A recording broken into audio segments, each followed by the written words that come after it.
Hello world of YouTube and welcome to another vinyl haul. Well, I do have some comics to also add to my collection.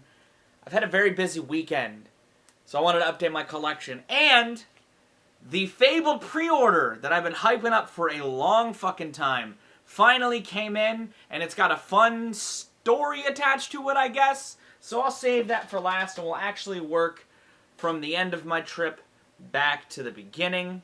Now, for those who didn't check out the video I dropped last week, I did go to Chicago and saw a bunch of bands at Riot Fest, but one of the mornings before the show, John and I just went to downtown Chicago just to kind of take a break from the madness. And while that's not going to be the first thing I talked about, nor is that all of this from Chicago, there are some records from there. Before we went to Chicago, John actually came a couple days prior, and there was a day where he and I went vinyl hunting with Crash. We picked up a lot of things, but on the last day that he was here, we went back to one of the stores, the Exchange actually, one of the Exchange locations here in Indy. They sell like music and games and movies, and I picked up some releases that I was surprised to find. We went back mostly for John. There was a record that I had found that I didn't know he was looking for, so I didn't mention it to him, but we went back and they had it, and I found a couple of surprises I never thought I'd see, especially since we were just there a couple days prior. They didn't have any of these records, but first and foremost, they had You're the Snitch, an album that I've never seen in the wild and knew I had to get. I adore this Death Grips project. I did a Death Grips discography review for those who haven't seen it. I think the production on here is wacky, and I think it'll sound great on vinyl too, just because of the production style. I think it does a good like readaptation of some like Death Grips standards, while also further expanding their sounds into some wild horizons. Yeah, this pressing is beautiful. I love this. I love the design. I love the everything about this. And it's the first Death Grips album I'm adding to my catalog. I've been seeing the Money Store back in circulation. I'll probably scoop up a copy soon before it goes out of print again. And I see No Love Deep Web intermittently, but I've yet to pick it up for myself. I picked it up for a friend because I know that they wanted it more than me. But I was happy to find this and scoop it for myself because, I mean, you know I'm a Death Grips guy. I like them.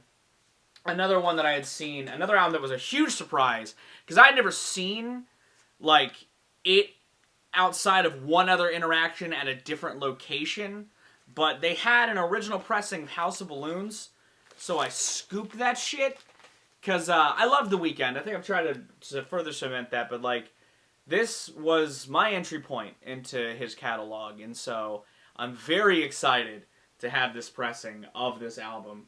And I'm so stoked to fucking spin it. Man, I can't believe that they had another copy or that another copy ended up there, because this record is fucking incredible.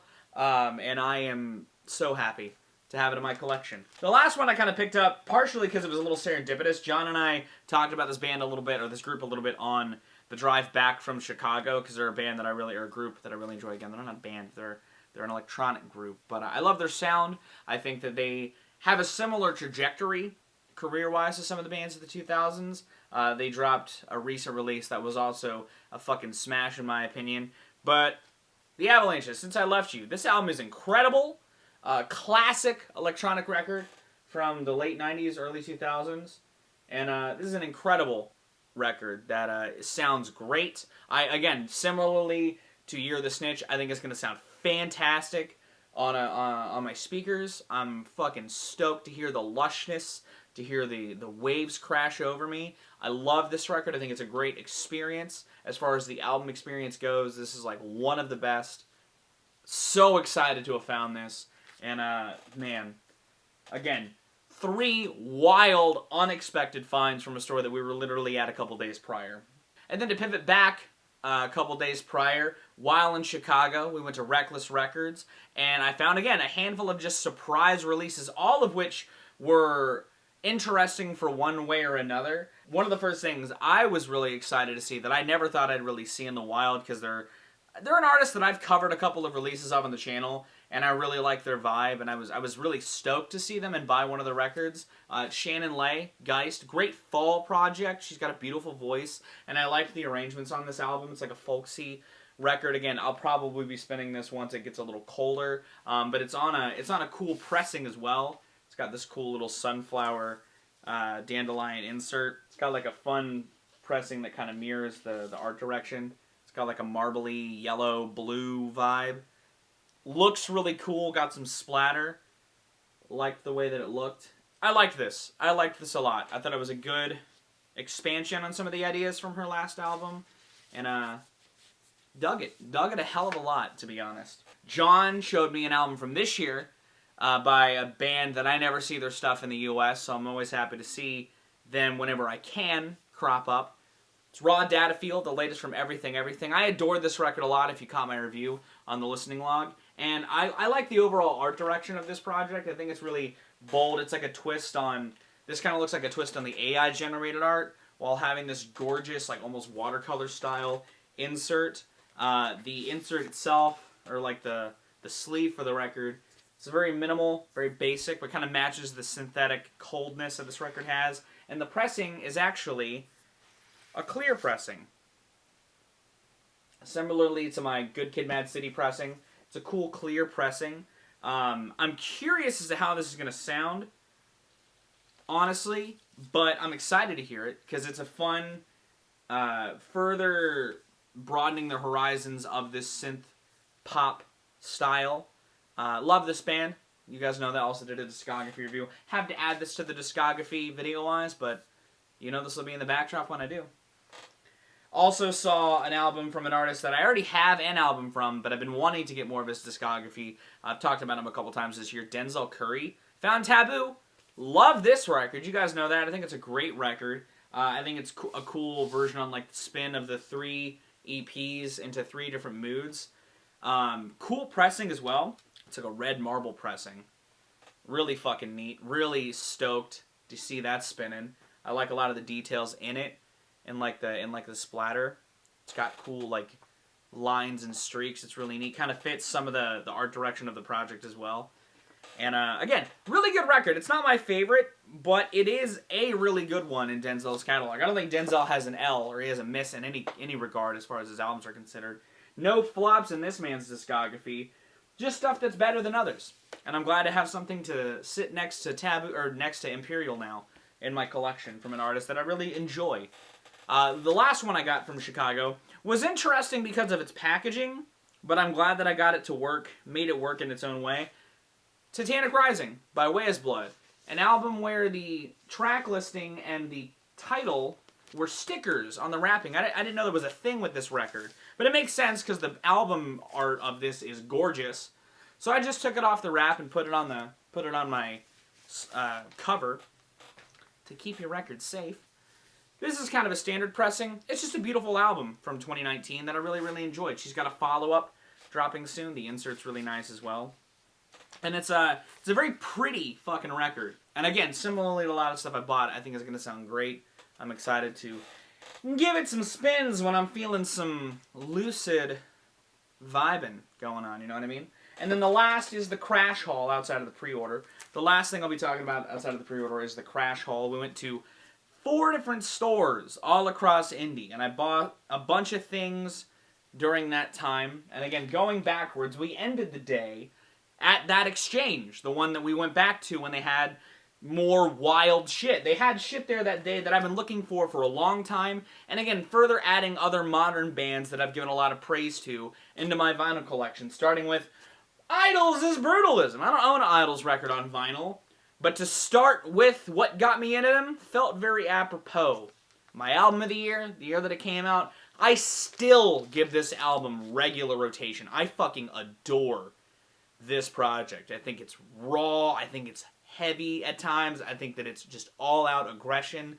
One of my favorite modern punk releases overall. Brutalism is what I feel like a really honest portrayal of some really dark shit.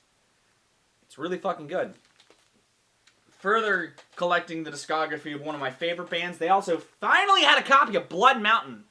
I've been seeking this record out for so fucking long. And I don't have all of Mastodon's discography, but I'm getting it piece by piece, and this is another piece in that. I've got my 3 favorite records of them now, and now I will soak up the rest of the discography the minute I can get my hands on it. But I love this record. I think it's a good I think it's the embodiment of a good transitional record. It kept what worked from the last album while continuing to broaden horizons that would be further fleshed out in its follow-up. This thing has bops, this thing has ragers, this thing has their tight musicianship at its core. Such a good metal album. So glad to finally cop a copy of it. And before we went to the exchange, we actually hit up Karma Records. I've talked about Karma Records before on the channel. I bought some records from them here and there. And I bought a metal record that is one from when I was younger that I couldn't help but buy as an adult, because it's one that I still get relatively regular rotations out of when I'm feeling the mood for this breed of heavy. It is As the Palaces Burn by Lamb of God. I don't own a whole lot of this type of metal on vinyl, and I think it's because it wasn't made for the medium, so I don't know how well it'll sound. But there's a couple that if I'm like collecting for like preservation's sake, for my sake, I think that this is a metal record I would love to have in my collection. I like this record a lot. It is my favorite Lamb of God record if you saw my reformatted discography review. There's another record of theirs I'd like to have on vinyl, but if I'm going to pick one, they had both. If I was going to pick one, it was going to be As the Palaces Burn. I think that this record's great. I think that the playing on it is fantastic. It's them hungry, cutting their teeth with some production that lends to that intensity very well. That's another thing I'm curious about as to what mix they used of it, because the original mixing would sound like ass on, I think, my speakers. But I'm curious to see how it'll sound. I'm excited to listen to it. And again, if I'm picking like something from when I was younger that I do still get relative rotation out of when I'm in the mood, that's a perfect example of that. We also went to Irvington Books and Vinyl, a place that I've been to before at an older location that now has a newer location, and they had one of my favorite hip-hop albums of the year that I didn't think I'd see, and I saw a couple other times, but I was glad to scoop it when I did. Cheat Codes, Danger Mouse, Black Thought. You guys know I love this record. I give it a 9 on my review. I think that it's incredible. I think that the dense word spinning by Black Thought, with his portrayals of the life as he's lived it, with the production by Danger Mouse, it's so good. These two are a match made in heaven. It's got some great feature work. It's a really good project that I know that those who know, but if you don't know, give it a spin. Listen to this album. I'm so glad that I bought it. Now, the pre-order fiasco I teased at the beginning. Over the last couple of vinyl updates, I've talked about having this pre-order that's been chilling in the ether, that's been just kind of in the shadows of the internet, waiting to be shipped out. Well, it finally came, and I was surprised when it got here. And the album in question that I've been waiting this whole time for is Big KRIT's Eva N A. However, I was surprised to find out I ordered it twice. I didn't mean to have this happen. It is one of my favorite KRIT projects, so I'm happy I at least have it once, but I am shocked to now have it twice. This mixtape, it's a classic mixtape. I talked about it earlier this year. I did a reflection on it. I was hoping to have this by the time I did that reflection, because I figured I was going to do that. But, hey, I'm glad it's finally here. I think if I were to have a different mixtape in its place, I honestly probably would go with King Remembered in Time, because I don't put It's Better This Way that much in my rotation when I'm listening to KRIT, and if I'm gonna be honest, this reaffirmed a fear that I had, actually, because this is missing Booby Miles, which is an incredible cut from the original mixtape of this, but the track listing for these vinyl pressings aren't the original mixtape track listings. They are, in fact, the ones that were put on streaming last year when KRIT was doing his whole, my mixtapes are now available on public streaming. You can still hear all of this on there because he had like an EP, so if you put the two together in like a playlist like I have, you can hear Forever and a Day in its full, beautiful, version. But Return of Forever, that whole mixtape is just butchered in the new track listings, in my opinion. You'll have to do the same thing that I did with Forever and a Day, but I feel like you're missing some real hits in the re-release version of Return of Forever, which means the vinyl version is going to be missing that. And I'd rather have King Remembered in Time, because I feel like that mixtape was relatively unfazed in the shifting onto streaming platforms. So if I were to replace this with something else, it would be King Remembered in Time, because that mixtape also fucking slaps. But that was my vinyl haul. That was my colossal vinyl haul. But I'm not done yet! I actually forgot, shortly after my pre-order came in, I already started adding stuff to my collection that I haven't technically added via video. I went to Vinyl Rescue Project, bought some sleeves, bought REM's. It's pretty standard pressing of one of my favorite REM records. It's a classic, Jangle Pop classic. And then I also bought the Target version of Silk Sonic, because I hadn't seen it in the wild yet. I saw that it was getting circulation. This is the first place I saw it. I wanted this the minute I heard it, just because I think it's going to sound great. It's an album that I feel like, given the era it evokes, it's made for this medium, this format, so I am very excited to listen to this. But there you go. Let's cut back to the other footage of me doing the outro. Did you like the records I bought? Let me know in the comments down below. Have you picked up any recent records, or any records recently? Let me know in the comments down below. If you did like this video, give it a like. If you'd like to see more of my music, gaming, and general notary content, be sure to subscribe. Special thanks to my patrons. If you want to join the ranks to get early access to content, exclusive content, or to help drive the community, it's linked in the description. I'm going to go, though. Thank you again so very much for watching. I've been Viral Rack. You guys have good days, lives, and situations. And I'll see you another day.